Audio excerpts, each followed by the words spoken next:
All right. Hello, everyone. Welcome to the New Paradigm podcast. You have myself with you, Lotfi Drift, and Eli Sanchez. So, a lot about Eli. He's been coaching me on sales and has a huge impact on, my ability to close sales and get more clients at scale. He's sold tens of millions of dollars in sales. And, actually, why don't you introduce yourself a little bit give us a quick intro on some of the things you've done. Sure, Lotfi, man. Thanks for having me, by the way. And I won't take too long talking about myself, but I've been really lucky, man. I think naturally sales has been something I was interested in. When you don't know this, I never even actually shared this one publicly, but when I was like 15 years old, my high school had a magazine selling contest.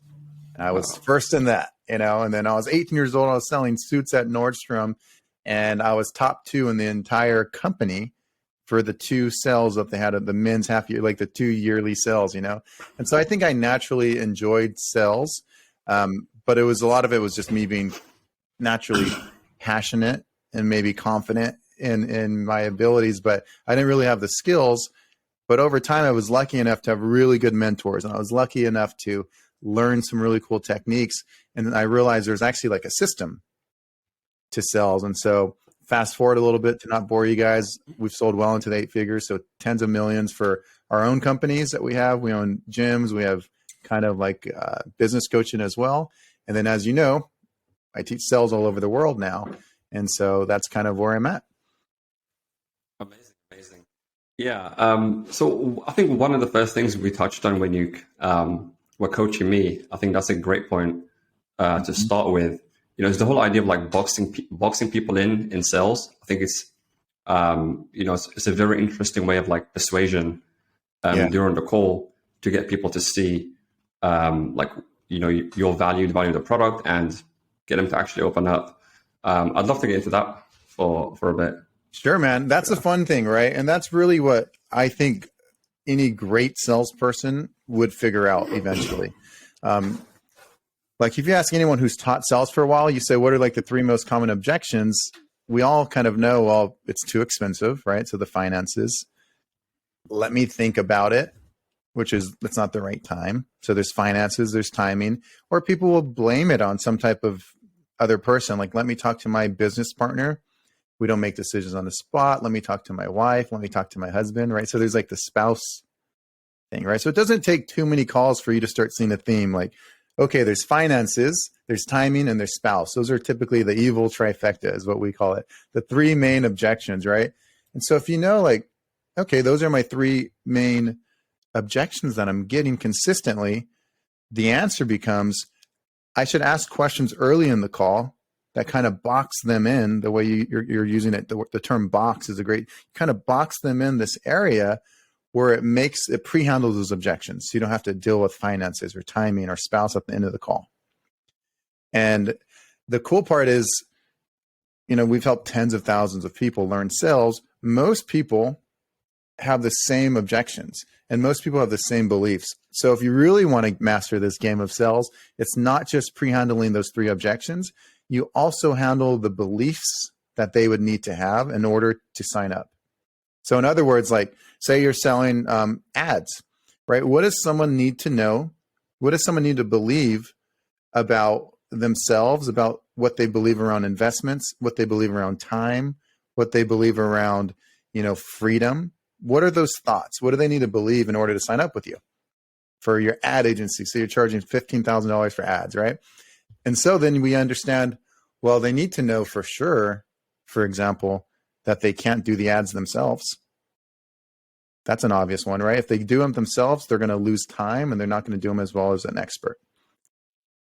We know that that's something they need to believe. So doesn't it make sense for us to add those things earlier on the call, right? So you could ask certain questions that kind of lead them to realize the truth that they do want support and they go farther and faster with your help. And so we can go into the actual tactics, like examples of that later if you'd like, but that's really the overall principle and strategy. Figure out what they need to believe and then build throughout the call, boxing in questions that get them to come up with the answers themselves. Because if you just try to convince someone of something, they're not going to like it. They're going to be defensive, right? People don't like to be convinced on sales calls. But if you ask questions that get them to tell you why they want help, why they've been looking for help, why they think they'll go farther and faster if they have more time, and you get them to say all those things, then it becomes true. So that's really the game. Yeah, absolutely. Totally with you. So when it comes to the beliefs, like how do you typically go about doing that in the beginning of the call? Like, especially if they have other beliefs, like for example, doing it yourself. I think that's a pretty big one. How do you handle that in the beginning of the call then? That's a great question, man. Well, there's it depends who's listening to this call. If you're advanced, I talk to you a little bit different than if you're relatively new. So there's 3 stages that we teach this stuff. The first stage is just framework, which is like, here's the type of questions you should ask. Here's why those questions work. Like, here's what a sell should look like. And it's just like, understand the questions, right? Because 95% of people are asking the wrong types of questions. So the first thing we teach when we teach people sales is like those basic questions. This is what a good framework looks like, right? Understand the problem, the duration of the problem, the impact of the problem, all those type of things. Problem, solution, the consequence of them not doing anything, right? Your presentation, how you actually present your product, connecting with them after and making sure that they're clear on the process, dropping the investment, and then closing them, right? So that's like the normal flow that you teach people. After they learn that, this is where it gets really fun. Then stage 2 is personality selling. And that's where you sell a little bit different to the different types of people you're talking to, which obviously makes sense, right? If you're having a conversation just with your grandmother versus having a conversation with your best friend at a party, you're going to talk a little bit different, right? So you have to have that flexibility when you're having conversations with people, and you need that when you're on sales calls too. So stage 2, we teach you how to figure out the different personality types. And guess what? If you know what someone's personality type is, you also know what their fears are. I was on a call maybe 2 months ago. I jump in sales calls a lot just to kind of make videos, and I have the recordings and I show people what I'm doing. So I jumped on a sales call, and this guy was a fitness guy, and his shirt was off, man. He had his t-shirt off. He was like laying on his bed or something on a sales call. And so a guy with big old muscles that's comfortable taking his shirt off, that's laying on the bed, what type of personality is that, right? He wants to be seen as significant, and he wants to be seen as strong. That's kind of obvious, right? This just shirt's off, But I know I want to box him into certain beliefs. And what do I want to box him in? Well, I don't want any objections. Specifically, this guy, shirt off, buff dude, told me that he had a business partner. And that business partner was the money. That guy was the investor, right? And so I know that potentially at the end of the call, he's going to say, yep, let me go talk to my business partner. I don't want that. And I also know his drivers. He's strong. He's significant, right? So throughout the call, I'm kind of building him into that person. Or I'll say certain things like, and I love the fact that you kind of take ownership on a lot of this stuff and you just move quickly. Like most people don't have that mindset. Has that always been something you had, or did you kind of build into that person?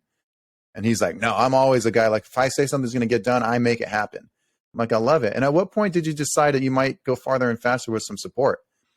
Dude, I'm all about having a coach. I have a coach. My coach has a coach. Like that's what life's about, So I'm like feeding him into like telling me all these reasons that he wants a coach. I'm like, I love that. I don't need to convince you of that. And you probably already know this. And I tell the guy, and you probably already know this. And I see him start nodding. He's like, yeah, I already know this. So I haven't even told him what it is, right? But I'm like, and you probably already know this. And he's like, yep. So now he thinks of himself as significant, strong, intelligent. This guy's the man. Right. And so I'm like, this guy understands everything. And I'm kind of feeding it a little bit. And then a few minutes later, I go, and I think I understand this based off what you're telling me. But is there anyone else that needs to be at the table? Or are you kind of the one that calls the shots for this stuff? He's like, oh, no, I'll handle everything.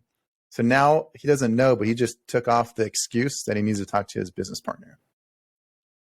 And in my mind, check. I don't have to deal with spouse or business partner because this guy handles everything. He doesn't even realize that he's pre-handling the objections in his own mind. And so from there, I just kind of figure out finances. And then what else we talk about? Timing. Why does he want this now? And so I ask certain questions that kind of box him in to become the person that would sign up. Right? So what are the beliefs that that man needs to have to sign up with me? I know those beliefs already because we've done this. I've done over 4,000 sales calls, right? Like you said, I sold tens of millions. So I know this kind of path, and I just use his own words to turn him into someone who would sign up. Pretty cool, right? Yeah, absolutely. Totally with you. But like normally towards like the end of the call, is this something you might bring up? Like, let's say that they said stuff in the middle of the call, like, oh, yeah, I do call the shots, and yes, they agree to all those things. Towards the end, do you bring that up? Do you say to them, oh, by the way, like, remember you said you don't like call the shots? If they were to say, oh, I want to check with my business partner, do you bring that up, and how do you do that? It depends on the situation. Yeah. That's a great question. So that would kind of be at the end of the call. I think what Lotfi's asking, like, what happens if you do all that cool stuff and you're still at the end of the call and the guy goes, this sounds great, Lotfi, I'm interested, but even though I'm kind of the one who runs the stuff, out of respect for my business partner, I think I'm going to have a conversation with him, right? That still could happen. Now, typically from there, you have what we call double commitment questions, where it's kind of like, okay, and then you ask the question, is it more this or that? And if you ask those double commitment questions, they're kind of sneaky because they box you in, and either answer is a good thing for you. And so you could ask something along the lines of, okay, great. And I know you mentioned that, you're kind of running the show as far as that decision-making process. Is this kind of just to let him know, like, before you make financial decisions, like out of respect, or is this just to let him know, like, the reasons that you want to do this? So I'm asking two questions.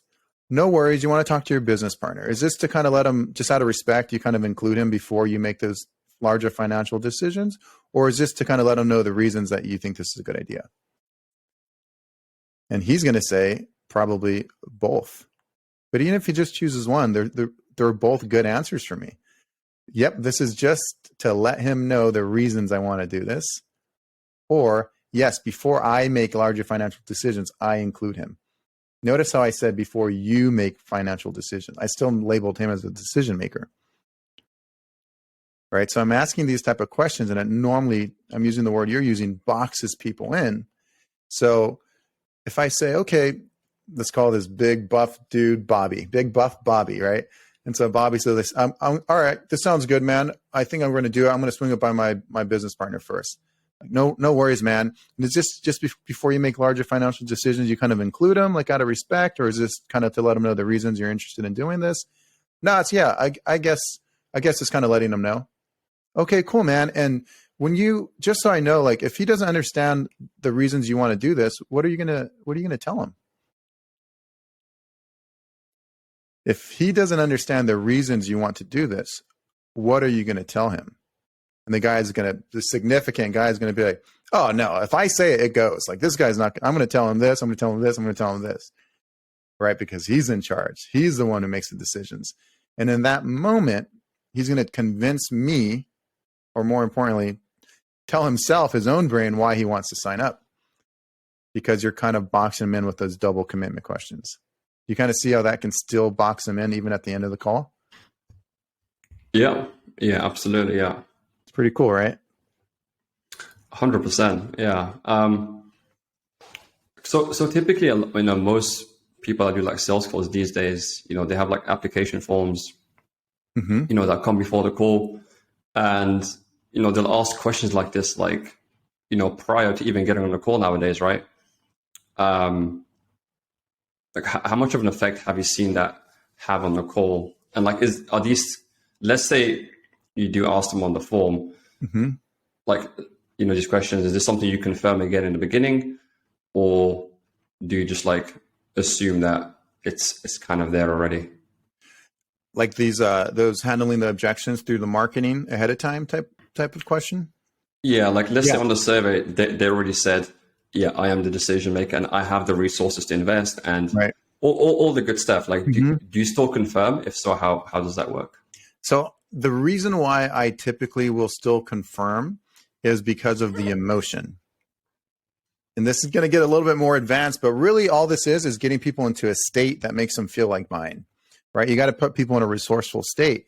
And a lot of times you need to remind them of things. People forget the form they filled out. People forget the ad they filled out. People forget all those stuff oftentimes, right? People don't even show up to the calls sometimes, right? If they forget, right? So it helps to bring up some things that they mentioned.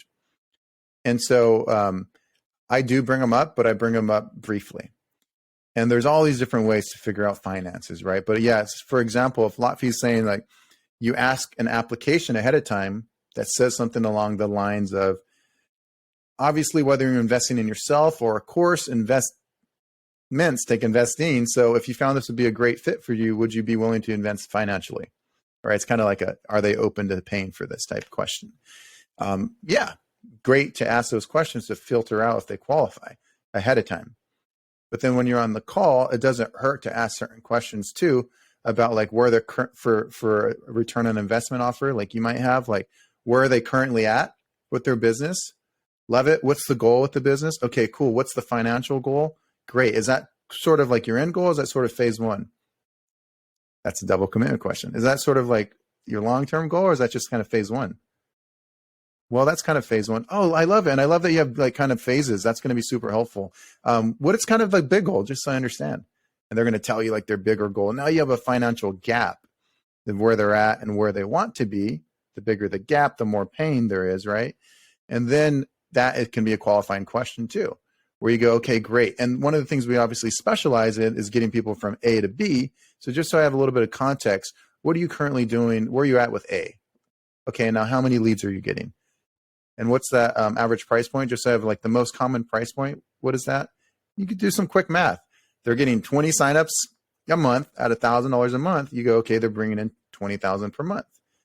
And there's a little bit of financial clarity that you have on what they're bringing in. Right. So yes, the application can answer some of these, but it helps for them to do it live on the call so you can control that emotion that they're dealing with. Does that make sense? I can give you some more examples too, if you like. Yeah, 100%. Why not? Yeah. So here it is. Here's like the big game. The game is people's state, people's emotion, right? And so you need to get people into a bind state.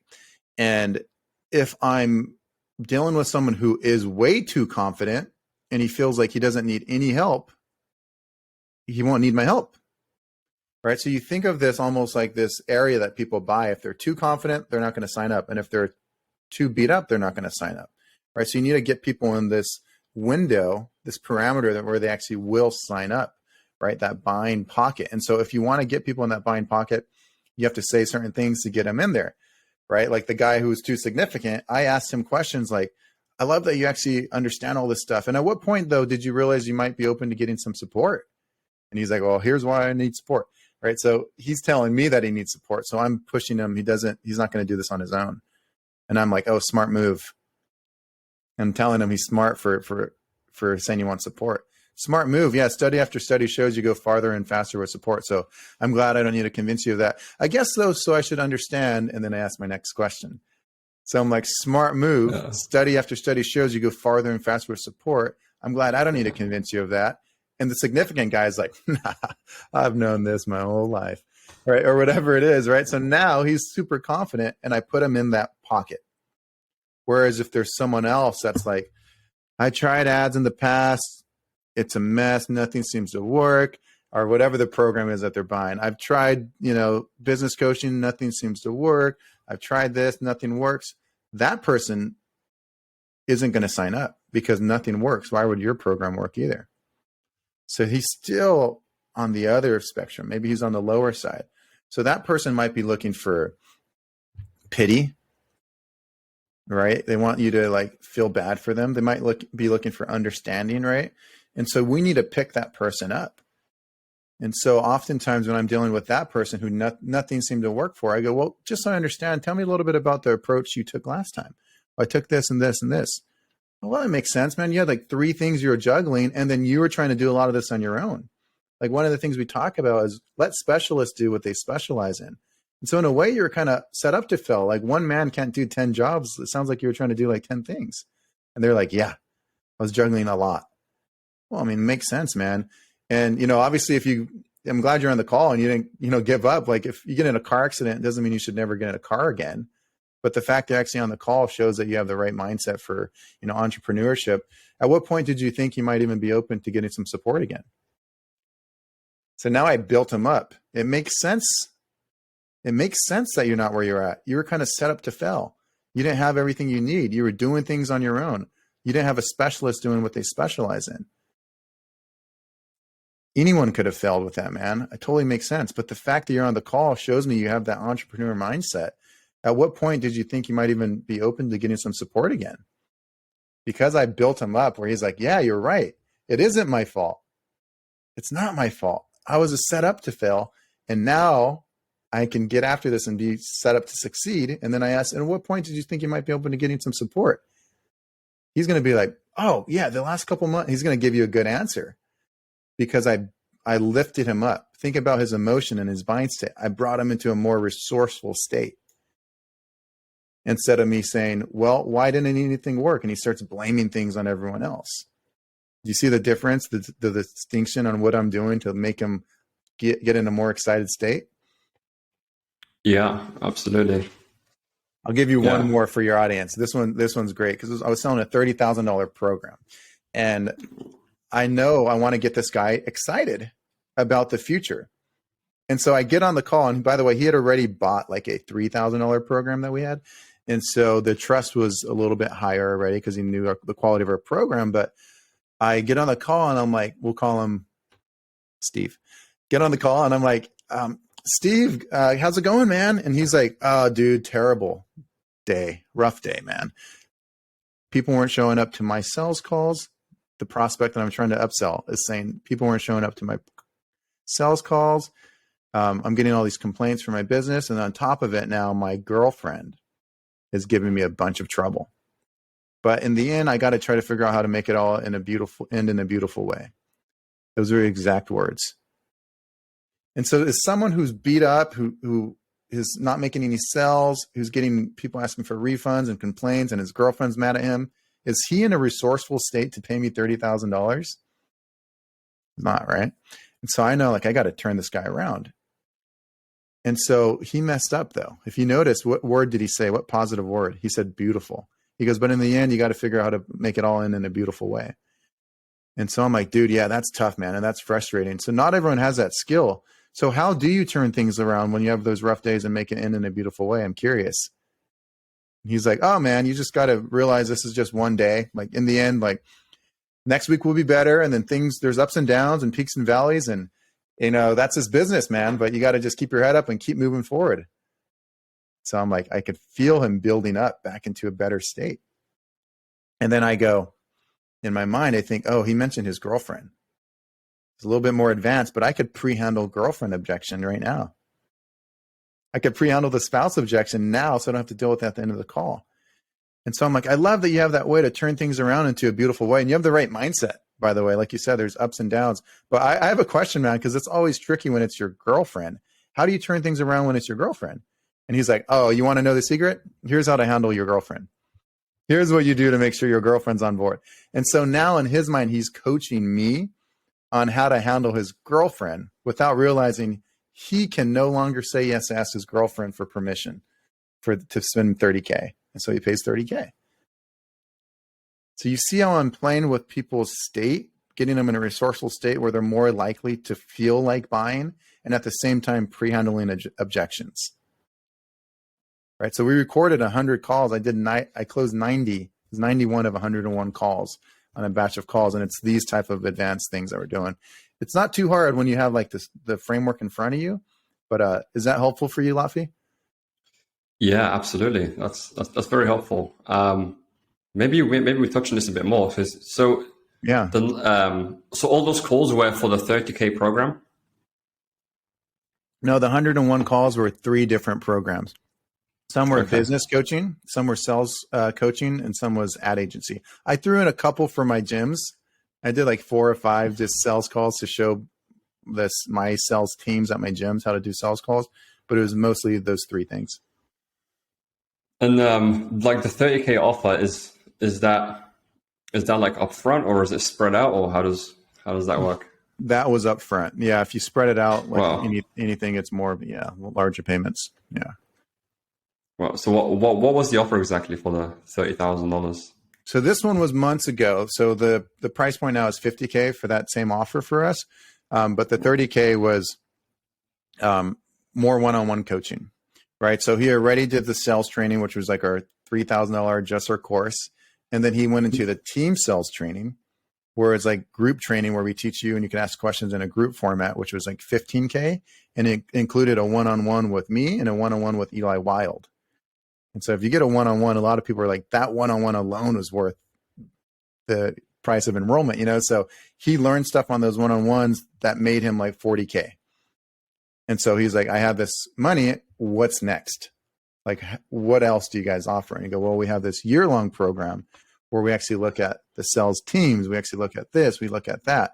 We can train your sales team. We can look at your actual script, and we can adjust the script so it's aligned with our framework.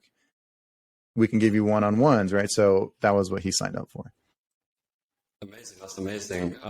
Yeah. In terms of like the actual price itself, like on sales calls, I feel like it's probably me because I think I might definitely have some limiting beliefs on people's ability to actually pay like big, like even though I pay myself, I still get a thing where like I'll think differently about the prospect.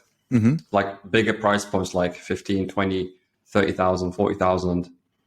How much of that have you seen to be like the actual belief versus like, your ability to like talk to them on the actual sales call, provided the product is good, obviously.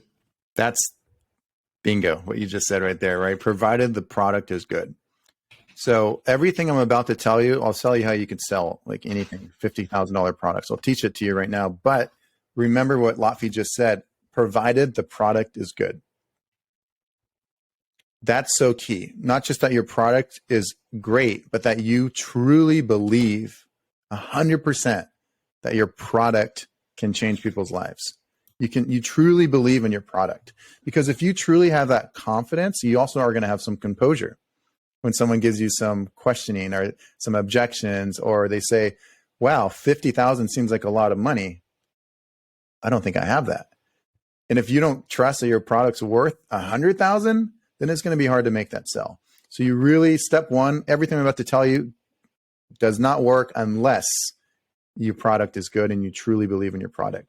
So a lot of what we teach is that mindset stuff, and like writing out 40 examples of how your product will change people's lives, specific examples, right? And it floods your brain with all this confidence in your own product and service.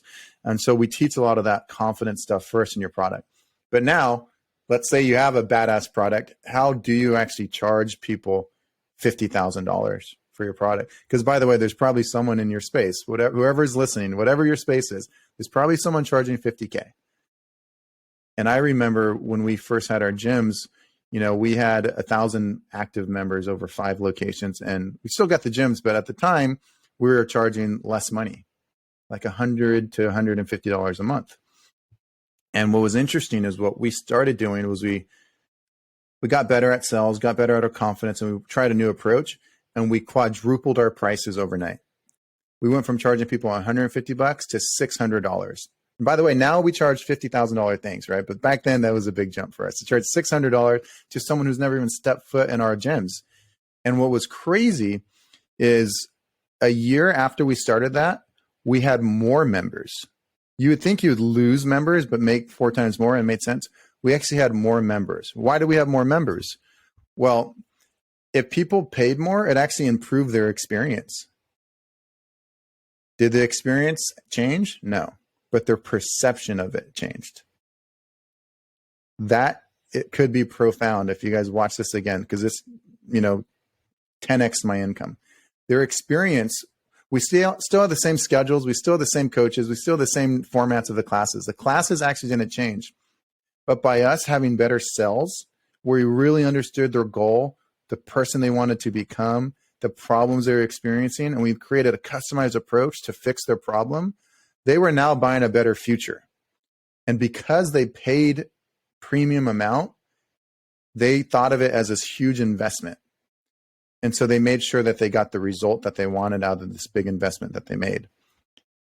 And so by charging more, we got more testimonials because people got better experiences. So they had a better experience, better results, more testimonials, more referrals, and higher retention by charging more. And that was years ago, right? And so we kept going with this. And now, as you guys know, we have like $50,000, $100K offers, right? And the $50,000 product that we sell, same type of objections that we would get when people are buying something $150. So here's something that's really powerful to think about. There's a difference between perceived value and an intrinsic value. And if you look up at like a beat up Camry car, if you look at a car like a Camry, or you look at a car like a Lamborghini, one is worth 10 times more than the other. But is a Lamborghini's air conditioning 10 times more cold than the Camry's? No. Is a Lamborghini's wheels 10 times more round? No. Do they have 10 times more wheels on the car? No. It's like, it's impossible for the Lamborghini to intrinsically be worth 10 times more than a Camry. So how do you make people buy it? It's the perception. It's the perceived value. How are they going to feel? What's their future going to be like? What's going to be different with their status, their significance, whatever those things are, right? Because the problem that most people make with sales is this.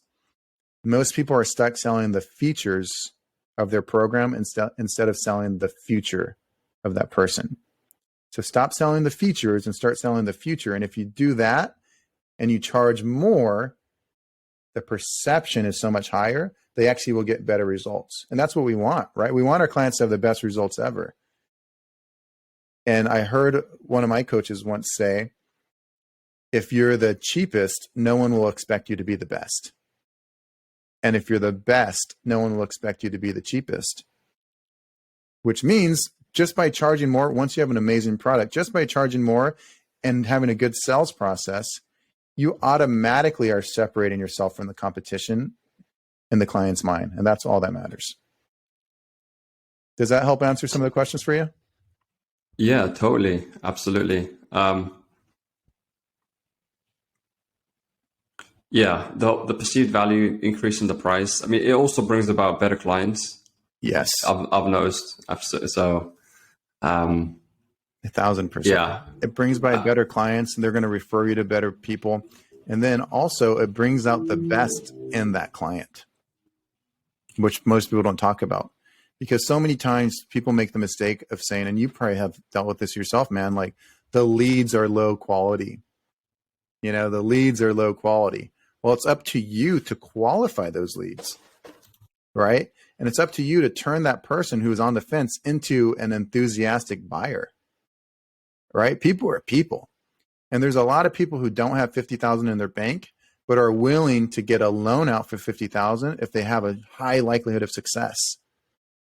If it's clear for them that they'll make 300,000 if they invest 50,000 over time, they'll make that money back. They're going to do it. Even if they have to borrow money or get a loan or get credit. Like if the perceived value is there, they really know that this is the answer. They will find a way. So they don't need the money. Right. So it's not that the leads are duds. We always joked about it because one of our salespeople back in the day was saying the leads are duds. And then I went in and we closed like 6 people the next day. The leads aren't duds. You just got to turn them into qualified people. You know, and so 100%. The perceived value will change the experience. But more importantly, how do you present your product in a way where they realize it's not just a product, but it's a better version of their life? And if you could figure that out, you figured out sales. You figured out how to help people. Totally with you there, yeah. So that's interesting because, you know, I think you mentioned you work with sales teams and, you know, I believe you've helped one of your companies go from 60K to, I believe, more than 2 million a month. Mm-hmm. Yeah. With a sales team. So how do you actually go about, you know, building out a sales team and then also, you know, instilling that same belief that you have into them so that they perform at the highest level? I'm curious to know about that. It's a great question, man. So yeah, that is such a fun team. We only teach a few sales teams, right? A handful of them just because it's not scalable. It's easier for us to teach in webinars and one-to-many, right? But we're really hands-on when we actually do take on a sales team. One of the teams that you mentioned went from $60,000 a month with 4 people on their team to $1 million a month And that was like incredible. And now they made 2 million the last 2 months, each month. And they have 79 people on their staff. And your question is kind of like, how do you get that to happen? There's a lot of things. Well, one is this, like having a good culture, right? So you really have to build a brand and build a culture, make sure everyone's on the same page. And so that's a lot of what you said earlier, like the foundational stuff comes first. And here's the problem with most people listening. They're probably wanting to write down cool tactics that I said. Ooh, I'm going to use that on a sales call. Those are the words. Those are the least important. That's a tactic. Really, you got to understand the more important stuff, like the foundational stuff, like really making sure people are aligned with your mission, your core values, your vision, having certain terms that makes your brand unique. Like, what are your unique terms or sentences or slogans that you guys use? Really building a culture around it. And then once you have that, it's all about frames and teaching people through frames. So you give them the lens to kind of see what they're doing. If people believe they're changing the world, they're going to work really hard. If people believe they're just working for a paycheck, that's not sustainable. And once they're making 20K per month or whatever that goal is, they hit their goal, they're going to lose some gas because they hit their goal. So you really need to make sure people are serving a larger purpose and people feel like they're part of a movement. And it's not just that they're part of a movement, they're part of a growing movement. So with these teams that we motivated, we made sure they understood the truth. They're part of a growing movement. They were a key piece of that puzzle. They're a key gear to the car, right? They were part of this, like they were a stockholder in the greater good. Like we needed them. They're important. We appreciate them. We want to hear from them. And you guys are changing people's lives. And if people really have that motivation and they remember that they're changing people's lives, there's going to be days where times are hard, but then they go, okay, I'm tired, but I know if I just get on the call and follow up with 10 more people, I can change possibly a few more lives. And that's why I'm doing this. And so a lot of it is that foundational stuff, right? Keeping them motivated, making sure they have the right mission and goal, that North Star. And then once that's in place, I can tell you like the beautiful part of frames. But does that answer the first part of your question? Yeah, absolutely. Yeah. Cool. And then you kind of understand the game of frames, don't you? You know what that is, right? Yeah. Yeah.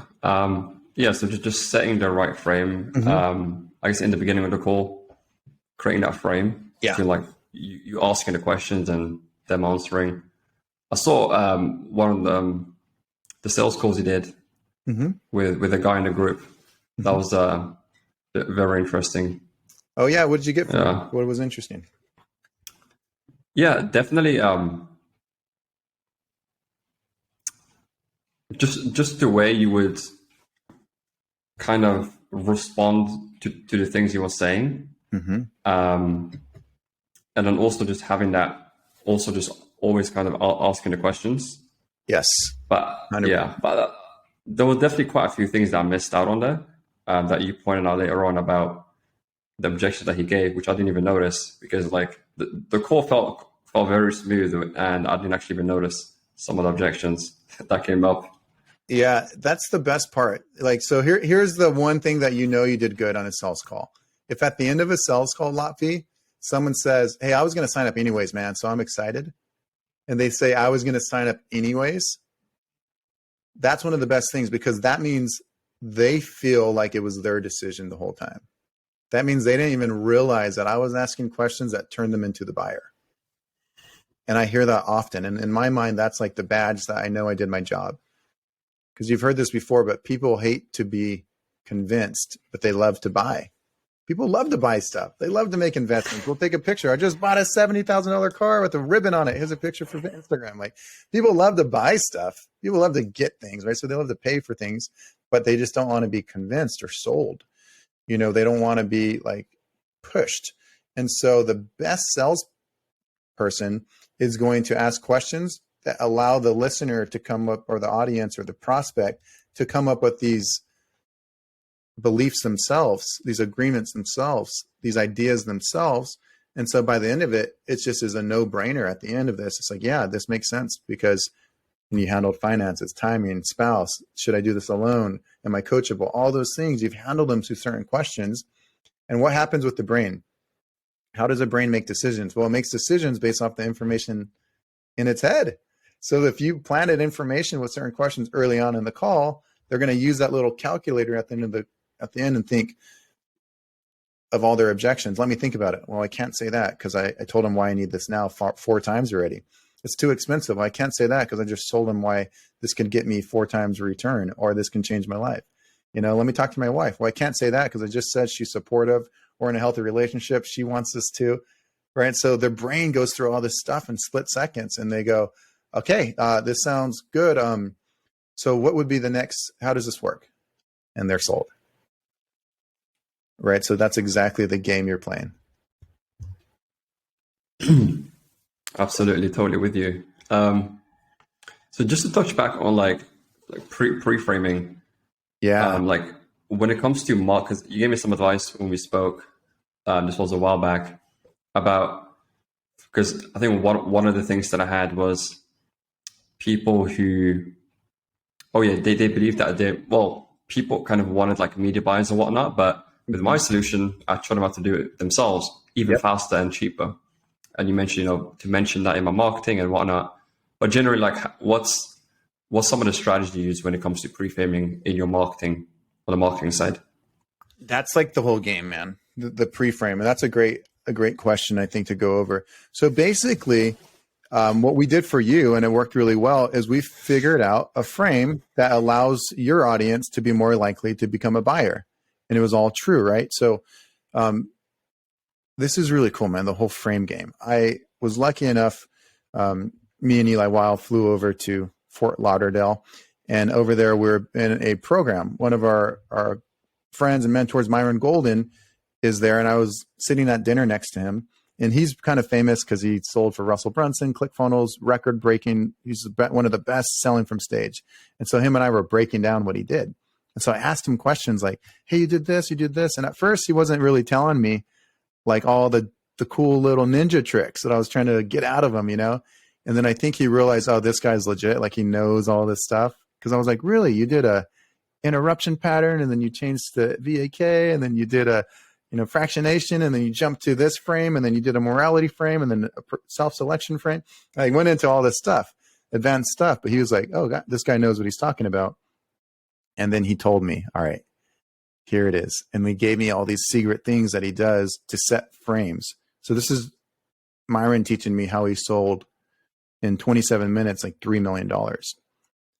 And then yesterday, Eli and I are on a call with one of our buddies, Marcel Klein. He's a hypnotist, just sold someone for $850,000. One client paid him $850,000 to work with them. And he said, It's all about the frame. Right. So the frames that's the lens that you give someone to see the world. And so there's all these different frames that you can set up to help people see the world the way you want them to see it. I can give you one of my favorite frames that I use in like 80% of my sales calls. Would that be helpful? Absolutely. Cool. Yeah. By the way, I just did a pre-frame that really built up what I'm about to teach you, because I told stories that made you realize I have the secret technique. And then I said, and I can share it with you and your audience if you like. Would that be helpful? So now it's like this, you're co-authoring, there's the illusion of control, but it really makes you realize I'm about to drop gold. Right? So I'm doing something to you right now, but I'm telling you what I'm doing. But do you see how I'm pre-framing it? Absolutely, yeah. Makes you want it, right? And so that's a big problem, dude. Sometimes people drop too much gold without telling people they're going to give them some gold. But let's assume this. Let's work our way backwards. What do we want people to believe to sign up? Well, we want them to believe that you're in the investment, the amount that they have to pay, the investment, what they get is actually worth more than the amount they have to pay. Right? You want them to believe maybe they pay $5,000, but they get $100,000, or maybe they pay me $10,000, but they get $1 million mindset. Right? So you want the investment, what they actually get, to be 10 times more than the price. We want that, right? So how do you get them to buy into that way of thinking? One thing I do on almost all my sales calls is I break out of the normal type of questions and I start talking to them about who they are as a person. I talk to them about like their identity level. And so one of the things that I'll ask a lot of times is like, I know you mentioned having more time at home with the family. I love that you have that kind of that mindset. Is that something like new, or you always kind of had that goal of kind of being like a family man and retiring early, or whatever it is about that, right? The family. And they're like, yeah, I definitely want to have more money so I can kind of hire staff and spend more time at home. So now he's talking about him being a better father or her being a better mother or whatever, right? So now it's more than just a sales call. I'm selling a better way of life. I'm selling a better future. And they're saying they want to spend more time with their loved ones. So then I'll drop a frame. And here it is. A lot of times I'll say like, I love it. And I love that you know what you want, because the truth is no one ever lays on their deathbed and no one ever thinks at the end of their life, I wish I worked more hours. I wish I made more money. They don't think about that. What they think about, like you said, is like their time with their kids or their impact they had in the world, their time with their loved ones. Like that's what matters more than anything, right? The quality of time that you spend with people. And so I love that you have the right perspective or the right goal, at least. And every single time, I've probably done it 1,000 times that I say that, because it is the truth. That is what life's about. I see them nodding their head like 100%. This guy understands what I'm saying. So I'll drop that frame. It's a conversation we're having. But what they don't realize is we're having a second conversation, the hidden conversation. And by the way, my thing just overheated, but I'm still here with you. The hidden conversation is that I'm getting them to say a thing like money isn't as important as your quality of time. Right? Do you notice what I did? I said, at the end of your life, you're laying on your deathbed. You're not going to think, I wish I worked more hours or I made more money. You're going to think about the memories you had, the quality of time. So I love that you're doing this to get more time with your family, or you're doing this for the right reasons. So what that does when they agree to it is they're saying, my quality of time is worth more than money. And now, isn't that an important thing for them to think? It's super important for them to think that. Why? Because you're just about to ask them in a few minutes to give you a bunch of money so that you could improve their quality of time. Right? So that's a frame that you get them to agree to. And so later on, when you just show them, I need you to give me a little thing like money so that I can increase your quality of time and your time with your kids, they're going to be way more likely and aligned with that, because they just told you that that's the way they look at life anyways. That could be epic. If your listeners understand that type of frame and why it works, that can absolutely change the game for them. But hopefully that was helpful for you. Absolutely, yeah, I appreciate that for sure. Yeah, the whole framing side, the pre-framing, and then putting in your marketing as well, extremely important. Yeah, I think it definitely sets people up the right way before they come on the call. It's huge. Yeah. The morality frames, there's perspectives frames, there's self-selection frames, there's us versus the enemy frame. Very powerful.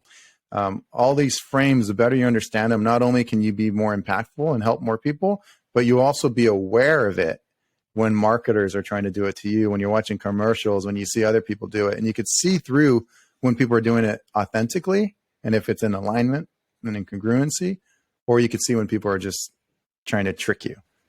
And so that's the game. But if you understand frames, nothing is off limits. Absolutely. Why don't we wrap this up with, because I know in your company now, you guys are doing more NLP and certifications and whatnot with that. I'm curious to know, some of your strategies with NLP in sales. I know a couple that you have, I know chunking up and embedded commands. So why don't we touch on that for a bit to wrap up? Sure, man. Today. Yeah, not a problem. So NLP, what is NLP? So basically, for those who've never heard of NLP, NLP is a bunch of guys got together. They figured out what, the best in the world were doing, and they modeled what they did. And they also created a system of language where they name things, right? So when I would do sales calls, you guys know that moment where you like let people just pause and think? Or you go, okay, shut up, Eli. Let them think about it for a moment. I always did that in sales. I just learned it through experience. Like, okay, you're talking too much. Music is the space between the notes. Slow down. And I paused. And I just knew that naturally. Well, NLP has a name for that. Right? So all these little things that a lot of us are doing naturally, NLP figured out different names for a lot of these cool things that you're doing. And when you have a name or a system In subsystems, you can speak the language faster. You can teach people things faster. So that's why we always teach in systems in our program. Now, we went through like NLP certifications and have master NLP guest speakers come in and stuff. So we know NLP really well. I went through those programs.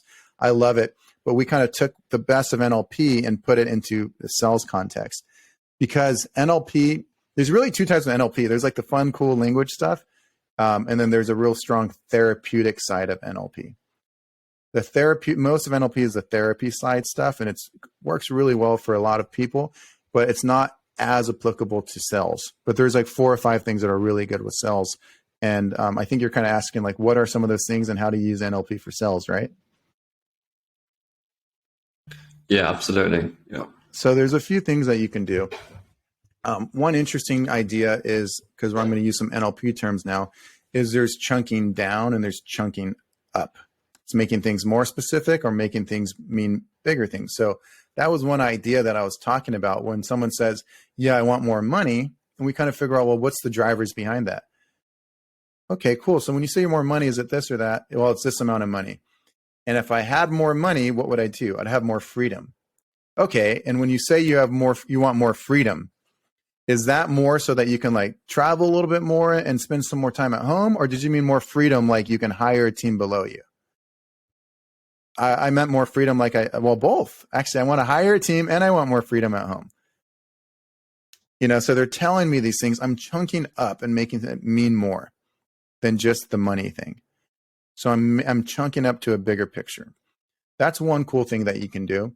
The more advanced stuff, and this is the juicy stuff that we really don't teach to stage 3, because there's 3 stages of selling. And I talked to you guys about this earlier. I went through the first 2, if you remember. The first stage is framework selling. The second stage is personality selling. And the third stage, if you really want to be advanced and start closing these 80 to 90%, is trance selling. And this is where you can lose a little bit of people because it gets a little bit more advanced. But there's language patterns and hypnotic language patterns and embedded commands that you can use. And you can learn to teach through stories and stuff. So here's one final thing that I'll give you that's super powerful. And I remember even Eli Wild teaching me a lot of this stuff too, because I was already successful with sales. I was already a sales coach.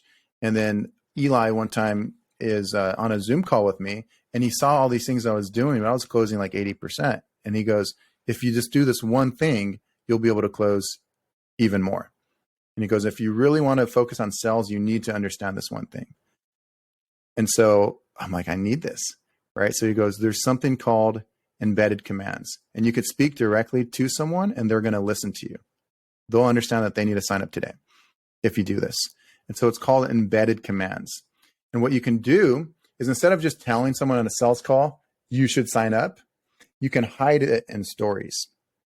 So say I'm telling a story about me and Eli Wild, for example, and Eli Wild, points at me and he says, you need to get better at sales. And if you need to get better at sales, you need to sign up for a sales course. So what I'm doing there, Lotfi, is instead of me telling Lotfi, you need to get better at sales, I'm saying I was talking to Eli or say Johnny or Tony Robbins or Grant, whoever, I'm just naming someone else. And they told me. So I'm telling the story as if they were telling me, but I'm also speaking to you. Do you see it? Does that make sense to you? Now that's really cool, because then I could get away with a bunch of stuff because I'm not telling it to you. It happened to me, but your subconscious takes it in as if I'm telling it to you. So I can get away with someone telling me, you're saying you want to do things, but you're afraid to take action. And if you really want to change your life, you have to take action, because here's the truth. And Eli told me, your ducks are never in a row. Everyone always says, I want to get my things lined up and get my ducks in a row. But I remember him sitting there and he goes, that's not reality. And you know that. Ducks don't just stand in a row. What happens is one duck takes action and starts leading and the other ducks follow along. But you have to be willing to take action and move forward. And so I'm saying you have to be willing to take action and move forward. You, Lotfi. I'm telling you. But I'm hiding it in a story that someone else told me. And so your brain can't really get defensive because I'm not telling you it, and you're going to take all that in and take action. Really, really powerful stuff, especially when you're using it in marketing or selling one to many. This is how I saw it. Like Eli Wild, my business partner, closed. There's 110 people in a room. He closed over 80 of them. And this wasn't like a $99 thing. It was thousands of dollars. He closed over 80% of the room because of these advanced frames and embedded commands and this fun stuff. But hopefully you guys got a lot. We went over like a lot of stuff today, but do you feel like this was helpful for you guys, Lafi? Yeah, absolutely. Yeah, we've definitely unpacked quite a lot, and I know for a fact there's so much more that you got that you have behind closed doors. And because I've seen some of the content you've been teaching, it's like there's a lot in there, and I barely scratched the surface. Yes, sir. With your stuff and your business partner Eli. But yeah, I appreciate you coming on today and going through all these things. But overall, like where can people learn more about you, and if they want to work with you or partner up and whatnot? You go to wildinfluence.com. You could log in there. That's one. Wild is WILDE. So there's an E after wild. You can do wildinfluence.com. That totally works. Or just message us on Facebook. We're in a new world, right? With these Facebook groups and Facebook stuff. So you could just message me directly, Eli Sanchez on Facebook, or message Eli Wild on Facebook, and us or the team will get back to you, and we'll see if we can help you guys. Sounds good. But yeah, we appreciate you coming on. We covered so much stuff, and hopefully we'll have you again. Absolutely. Thank you for having me, Lafi. No worries. See you soon. Bye-bye.